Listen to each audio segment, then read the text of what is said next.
G'day, welcome back to the channel. So it's been a long time since I've actually looked at the engine of the WBU. As you know, it's a 308 5 litre, Holden 5 litre. And so in this episode, I'm going to get back into the engine and start the process of turning the 308 into a 355 stroker. So let's get into it.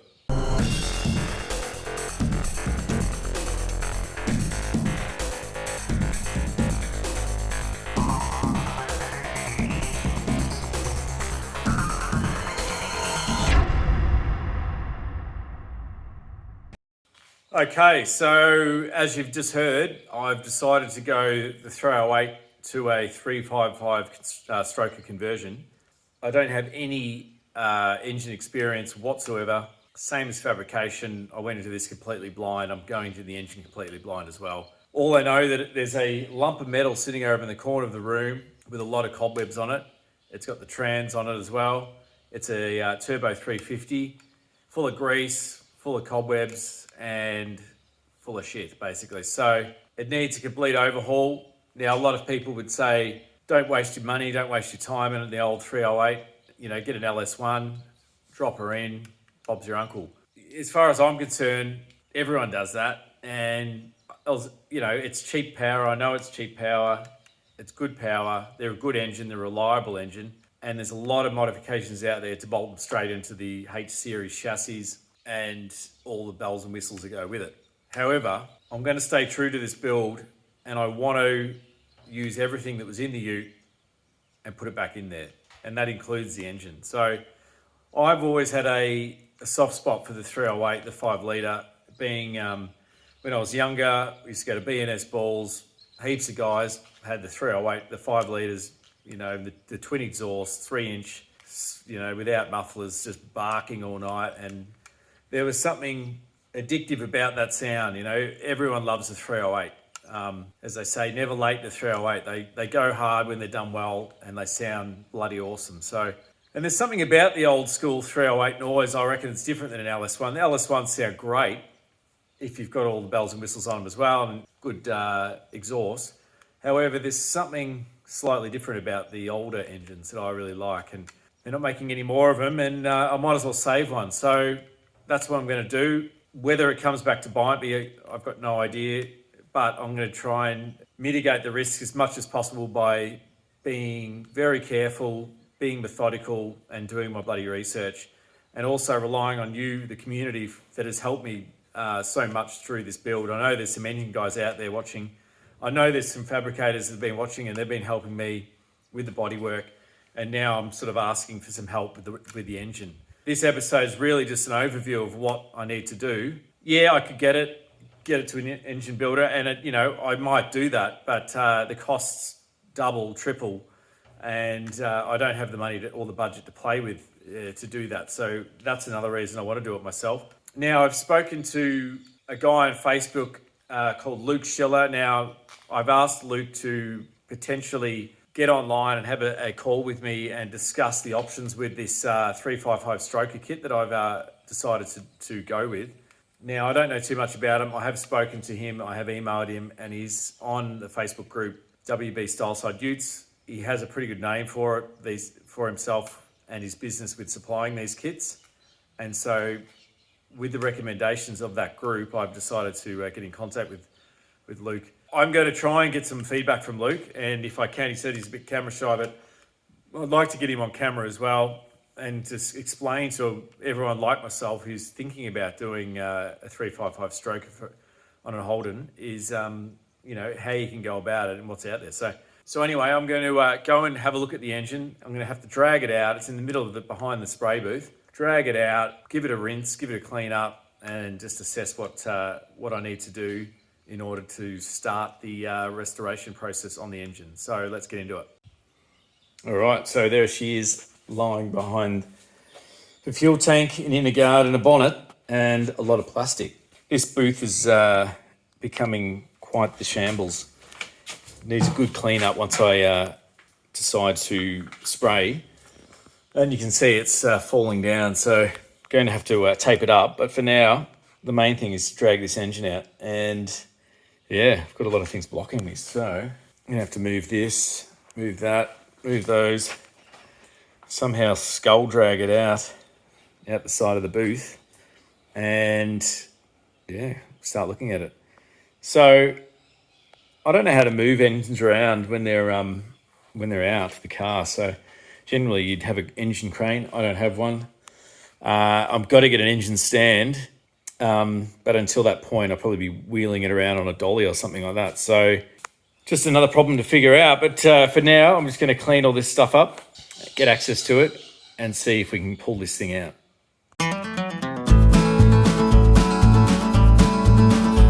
All right, so managed to get all those panels out of the way. And the engine is tucked away in this corner with all this plastic around it. So I've sort of built the booth around the old donk. So I've got to get it out. There's redbacks everywhere. And I've got to make sure that, I can slide this back without sort of tearing the plastic and things like that. It weighs an absolute ton. So first of all, in order to do that, I'm going to have to get a couple of tools to help me do the job. And here they are. So I've got I went to duck down to Super Cheap, 1,000 kilo engine crane, which comes in 2 boxes. And this wasn't from Super Cheap. This is another auto place in Bendigo. And I've just got an Impact Tools 450 kilo engine stand. So for those who don't know, the engine stand, you can bolt the block to it. And it just gives you a nice working platform to turn around, spin it around, and take all the components off as you're going. Engine crane speaks for itself, so that'll lift it up. The only issue is now is to slide it out from where it currently is. I'm not too sure how to do that, so I'm going to have to shift around a few things to get it out. But first of all, I'm going to assemble these so they're ready to go.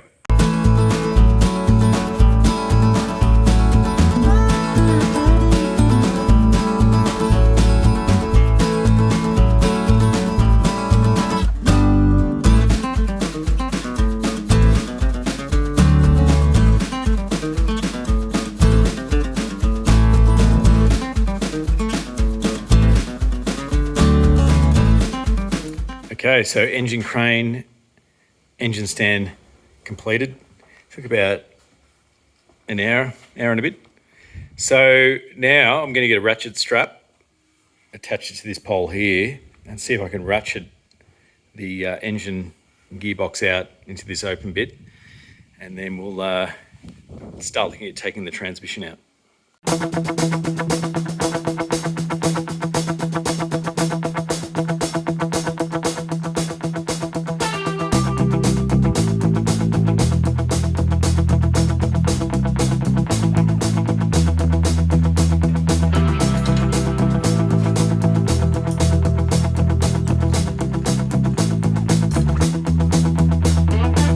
Okay, engine is in position.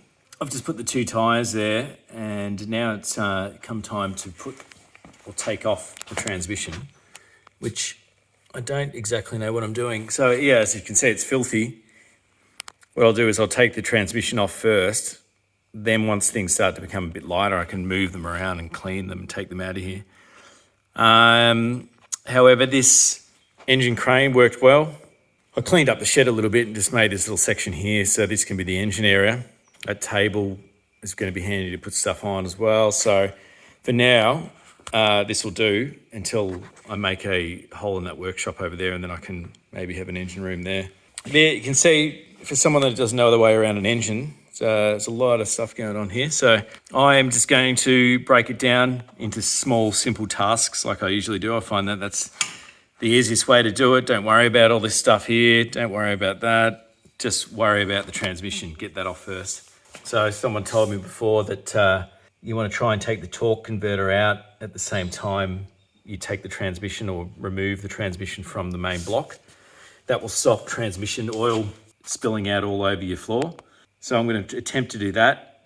At the same time, I want to lift this up and make sure that I've got a good working area underneath, and also a safe working area. I don't want to drop this thing on my fingers or my toes or anything.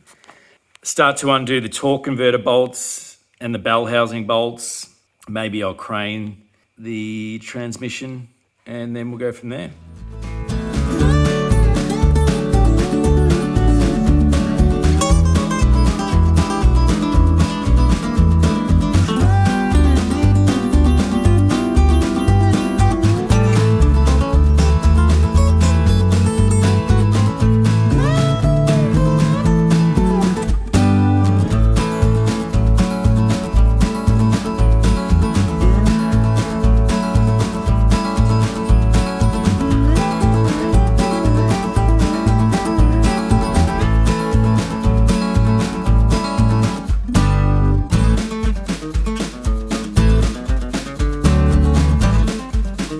Okay, a bit of progress. So I've got the extractors off. I started to get the distributor off.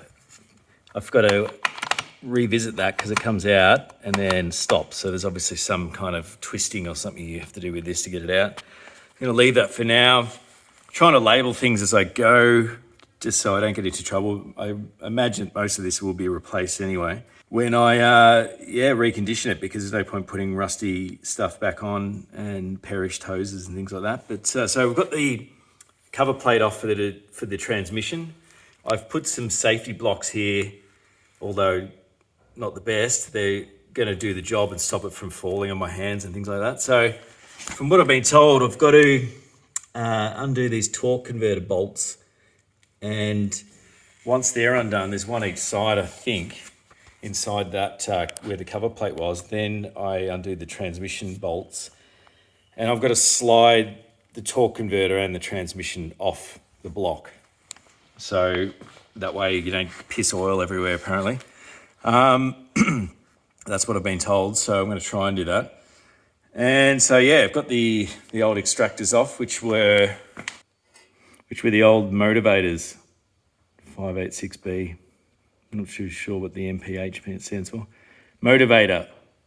I'm assuming they're not a great brand. I don't know much about extractors, but that's what came off them. I mean, they look so narrow here.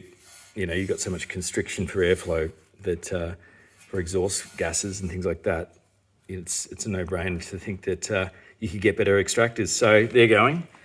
So now I'm going to push on with, still undoing those torque converter bolts and then the transmission, and let's see if we can separate it so that I can start to pull all the things off this block and have a look at the bores.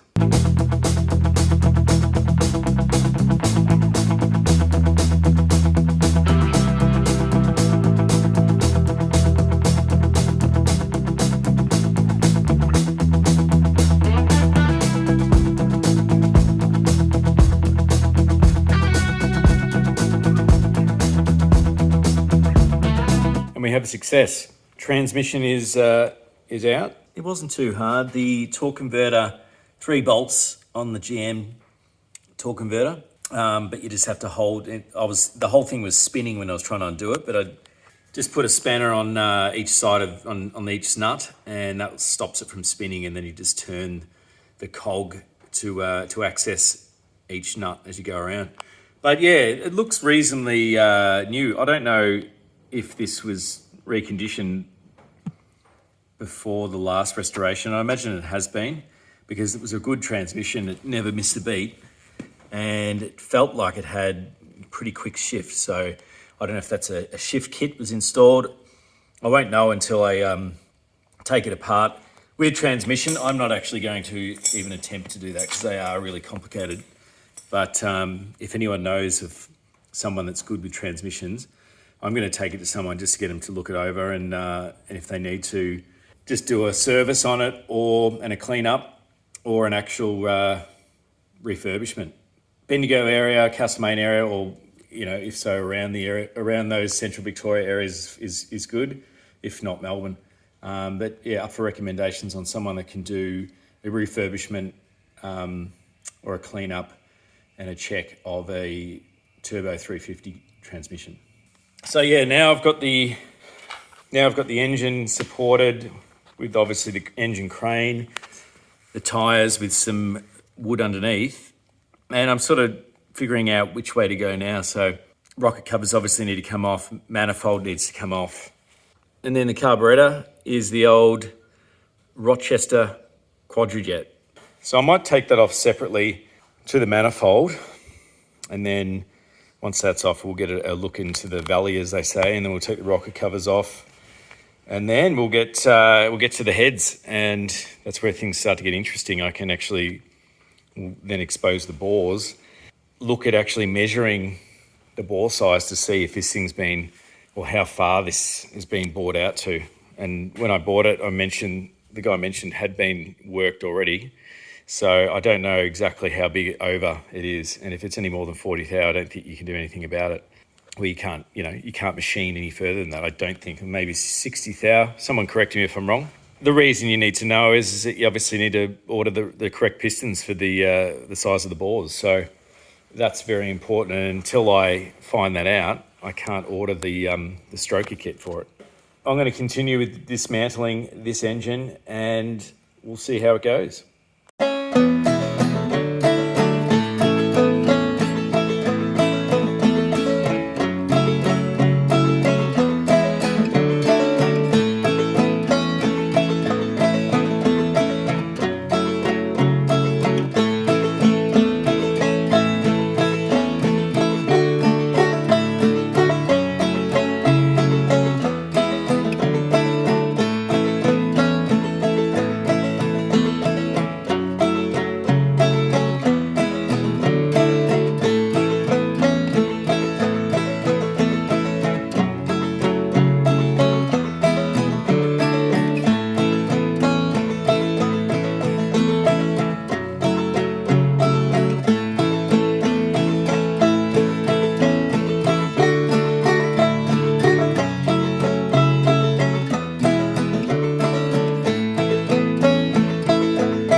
Okay, so rocket covers are off and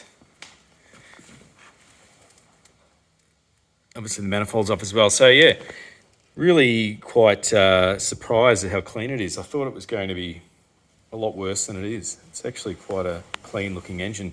That's coming from a guy that's hasn't seen many engines, but I have experience with that VS engine that we took apart, and that thing was filthy compared to this. So this was run on gas pretty much 100% of the time. So, you know, it's probably why it's so dry. I'm not too sure, but you can see that that's pretty clogged there. And but the rest seem pretty good. Obviously that's got some rust, but some build up, calcium build up and things like that. But that seems pretty normal from the research that I've done on these engines. And they can be a lot worse than that, so. There's carbon build up. Yeah. So now I'm up to the crux of the whole job, which is to try and remove this head. Now, this is where my knowledge is falling over. So I'm doing research as I'm doing this. These are the tappets, I think, and then you've got the valves coming down there. So take these off. A tip on the internet about, say, draw the outline of the rocker cover or anything that you're doing, and then, yeah, just basically stick them in through the cardboard the way that they actually would be in the engine. So I'm going to try that, and that way you don't stuff it up.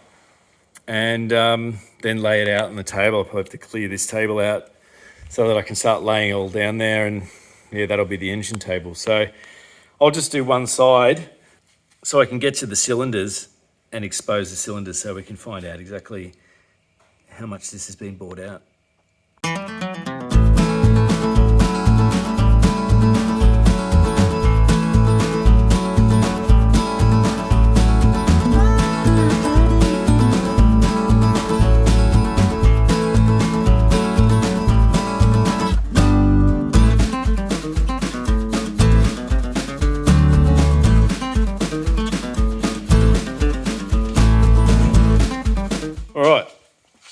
So I've got one head off, and that is what it looks like underneath. So someone told me you can usually tell if the pistons have been changed because Holden comes out with a label, a specific label or code on the piston. So I don't know what that is, but I can't see any Holden badging or anything on that.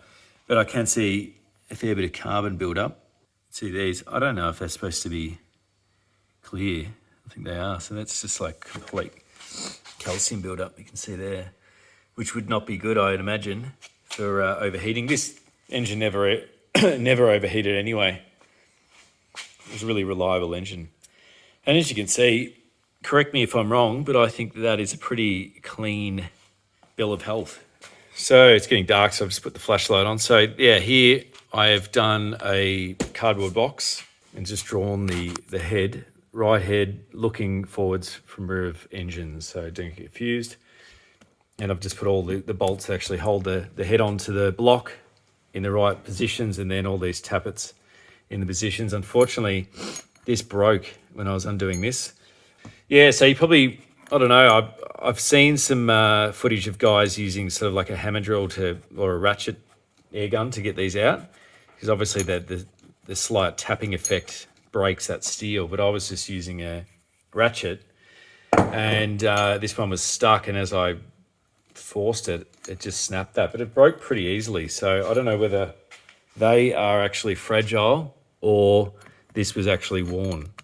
But as a result, it also bent this rod here slightly. So I'm imagining these aren't expensive anyway. I hope not. I've also put them in the right positions, although they look like the bottom and the top are exactly the same. So you can see that's got a twist in it. So I'd probably replace these anyway, I imagine. Correct me if I'm wrong. It may come in the kit or it may not. If not, I'm going to have to replace that and get a new rod, maybe a new rod for that one as well, because it did turn and hit that, and this one's slightly twisted as well. And the head itself is here. So the springs and everything is still there. Spark plugs stayed in. I'm not too sure if I was supposed to take them out or not. You can see the valves on the other side. Once again, the valves don't look too bad either. One's a couple of white, so I don't know why that is so. But yeah, so now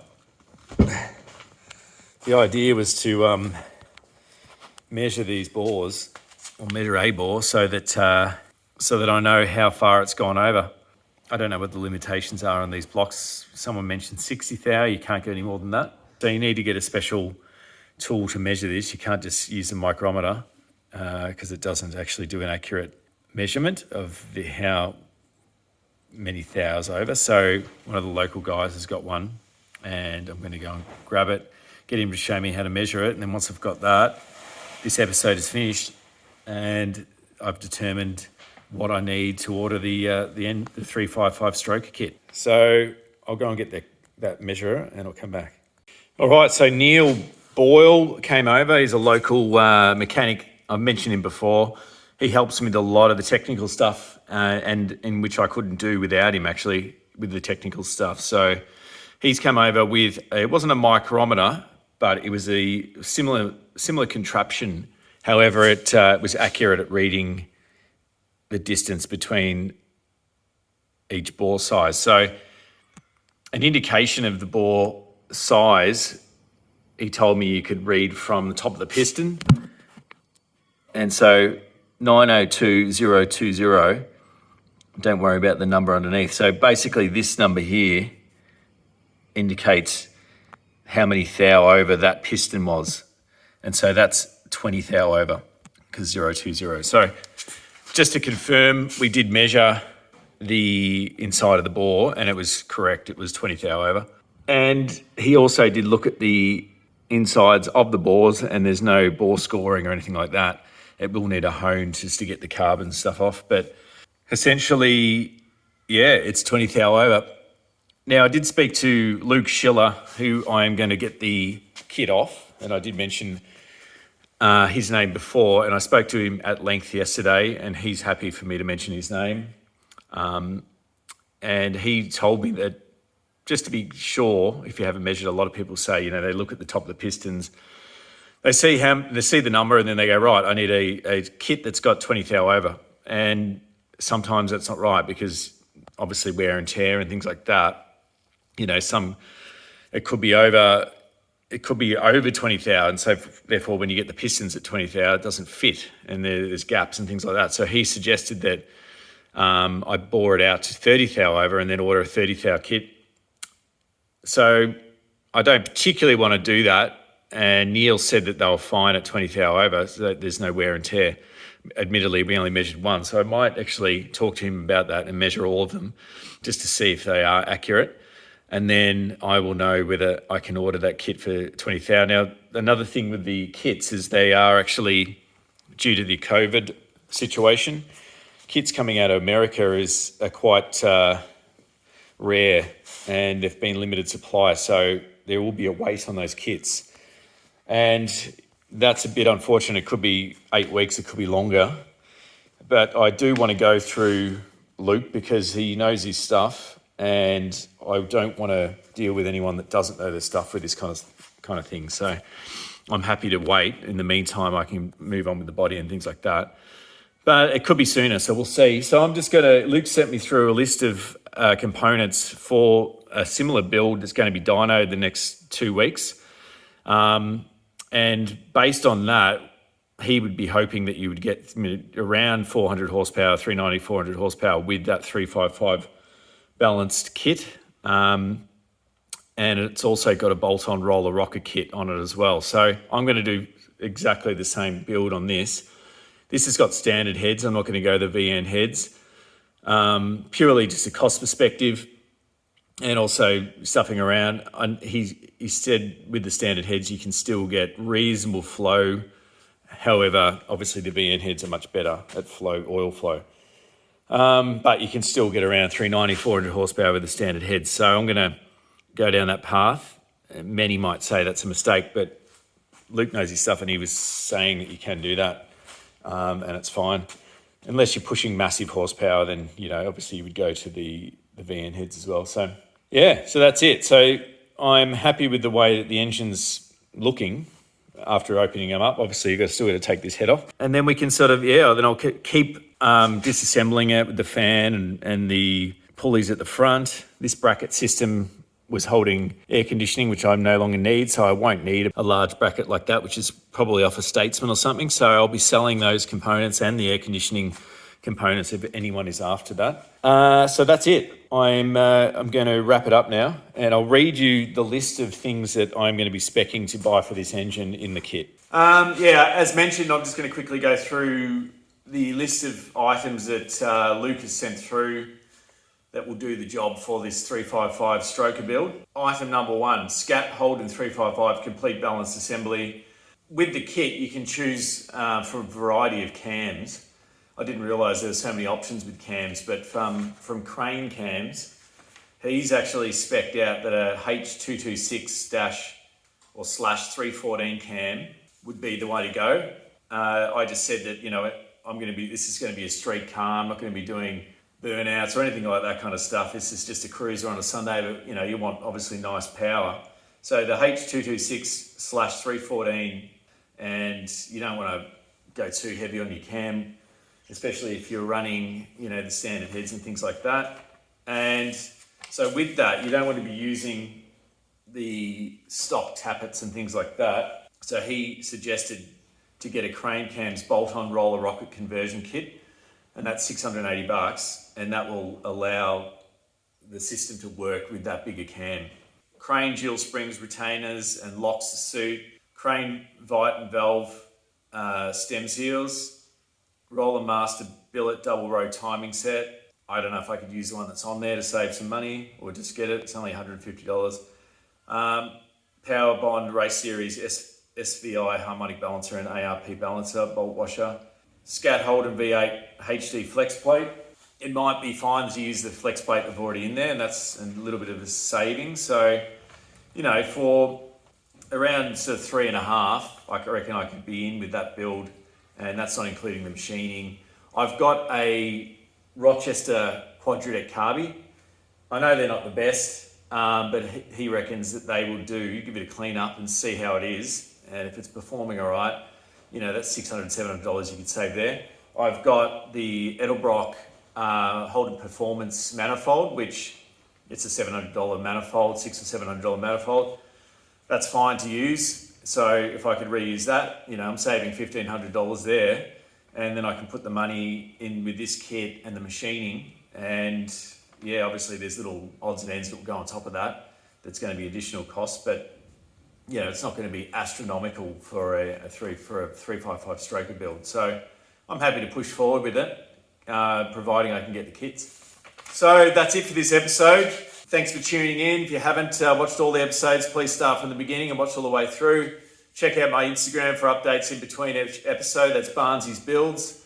I'm going to be bringing out another episode very shortly just to get the ratio up a little bit, and that's going to be on a new future build that I've got. Acquired a new car, so I just wanted to run over exactly what that is. And also I'm going to get back into the bodywork because I've got some new epoxy. I've got a couple of new tools which people commented on for the sanding, and I've got some new grits which will make the job easier. So that will be also in an upcoming video very shortly. So until next time, see you later.